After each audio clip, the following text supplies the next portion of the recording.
Welcome to the e-learning course on Fraud Awareness. Fraud. The AICP definition. Fraud definition, as per the American Institute of Certified Public Accountants, AICPA. Fraud is a broad legal concept that is distinguished from error depending on whether the action is intentional or unintentional. Fraud. The legal definition. Fraud definition, from a legal perspective.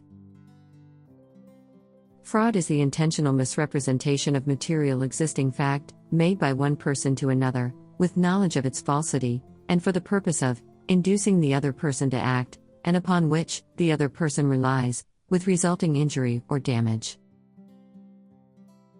Anatomy of fraud. Let us do an anatomy of fraud, to be able to understand fraud better. A representation, usually of a fact, about a material point, important enough to make a difference, which is false, done intentionally, and knowingly. So is this fraud? What do you think?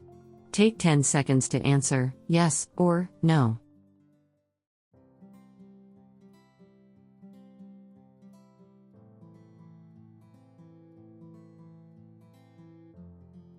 Did you manage to answer? Let us see if you got the right answer. The right answer is no. Not yet fraud. So what is this then? What do you think? Take 10 seconds to answer.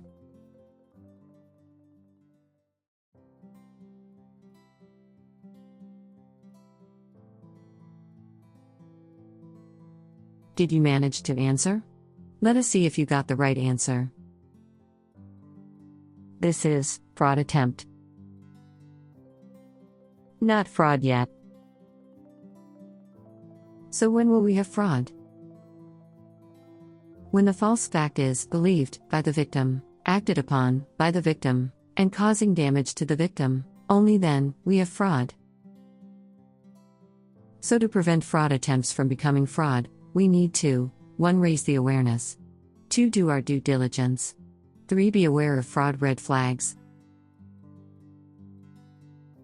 Fraud is a white-collar crime. The human element of fraud? Who are the bad guys? The bad guys are money launderers, terrorists and terrorist financiers, drug dealers, illegal gamblers, thieves, mafia and organized criminal groups. These are some few examples of the bad guys. But in general, anyone involved in illegal activity or committing crimes, dishonest customers, individual and commercial, identity thieves and fraudsters, check forgers and counterfeiters, dishonest vendors, ex-employees, internet fraudsters, including phishing attackers, hackers, malicious code programmers, credit card fraudsters, crooked mortgage brokers, appraisers and attorneys, automated clearinghouse, ACH, account hijackers. Let us have a look at the honesty scale. Researches and surveys showed that 10% of humans are honest, 10% of humans are dishonest, 80% of humans are honest, but depending on the situation. So 80% of humans are honest as far as everything is fine, as far as they are not under pressure or see an opportunity. So let's explain the 10-80-10 rule in details. 10% of the people in any organization will never steal, no matter what. They are individuals whose character and integrity are so incorruptible that nothing could pressure or tempt them to do anything dishonest. 80% of the people in the organization are fence-sitters. They are basically honest people. But if given the opportunity to commit fraud, and perceiving the risk to be minimal, they might cross the line. 10% are inherently dishonest. They will always commit fraud when the opportunity arises. In fact, they often will seek out, or even create opportunities to steal or deceive, if they think it will result in personal financial gain. This kind of people is known as the rotten apple. Organizations should always get rid of the rotten apple before they infect the 80% fence sitters, The insider threat, or the enemy within. Managers, or management level fraud. Managers at all levels, including the most senior levels, commit these crimes, many of which are the same as those committed by employees lower down on the organization chart. Although committed with less frequency than employee-level fraud, virtually all management-level frauds result in much greater losses than those perpetrated at lower levels. The reason is clear.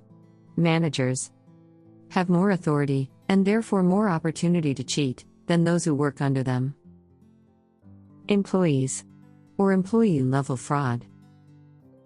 People who are not supervisors, managers, nor executives commit this type of fraud.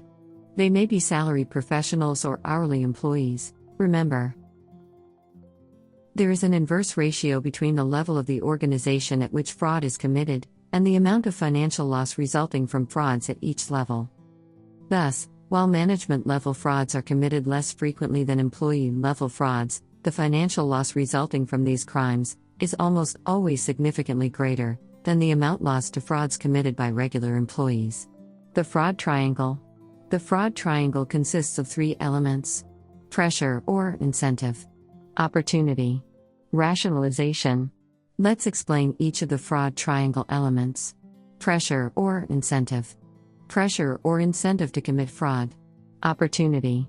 Circumstances that allow committing fraud. Rationalization. A frame of mind, or ethical character, that allows a person to commit fraud and justify these dishonest actions. One set of factors common to internal fraudsters, at all levels, in any financial services organization, is depicted by the fraud triangle. The theory behind the fraud triangle was developed in the 1940s by a leading criminologist, Donald Cressy, who conducted extensive research with convicted embezzlers to determine what motivated seemingly honest people to commit fraud. His research led him to coin the term trust violators to describe people who embezzle. According to Cressy's research, trusted persons become trust violators when they conceive of themselves as having a financial problem, which is non-shareable, are aware this problem can be secretly resolved by violation of the position of financial trust, and are able to apply to their own conduct, in that situation, verbalizations which enable them to adjust their conceptions of themselves as trusted. Could the fraud triangle be enhanced?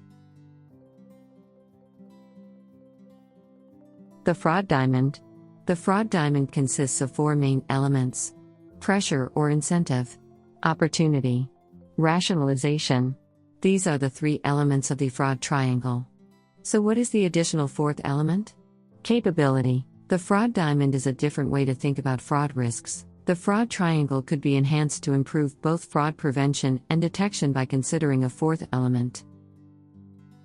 In addition to addressing incentive, opportunity, and rationalization, the four-sided fraud diamond also considers an individual's capability, that are personal traits and abilities that play a major role in whether fraud may actually occur, even with the presence of the other three elements. Many frauds, especially some of the multi-billion-dollar ones, would not have occurred without the right person with the right capabilities in place. Opportunity opens the doorway to fraud, and incentive and rationalization can draw the person toward it.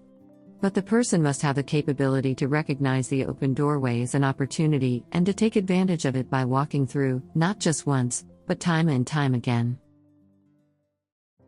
Accordingly, the critical question is, who could turn an opportunity for fraud into reality? The fraud scale. The fraud scale measures how fraud level increases or decreases, considering the increase or decrease of the four elements of the fraud diamond. Situational pressures. If high, then fraud will be high. Opportunities to commit fraud. If high, then fraud will be high. Personal integrity. If low, then fraud will be high, as the rationalization will be high in cases of low integrity. A person with low integrity will tend to rationalize and justify to himself the wrongdoings. Capabilities. If high, then fraud will be high. Warning. 7 out of 10 of fraud cases are related to insiders. Alert: fraud is a predicate crime for money laundering. Stop fraud to stop money laundering.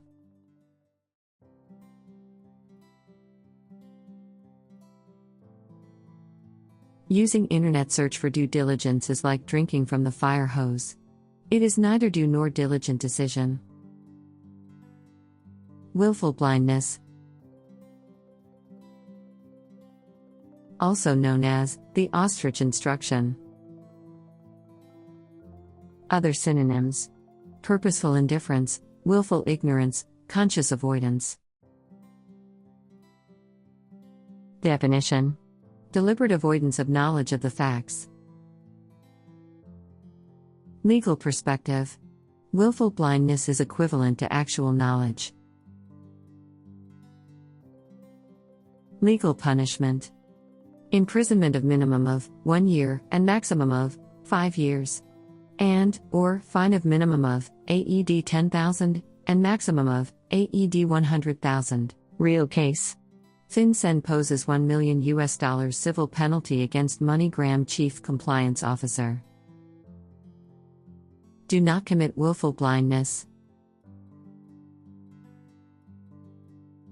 Willful blindness is the opposite of what's happening, what's going on, why. Now you are ready to take a small quiz to test your knowledge. Thank you.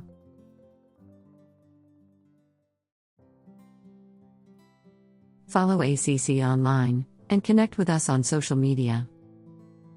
We are ensuring compliance globally. You can count on us. Contact ACC today.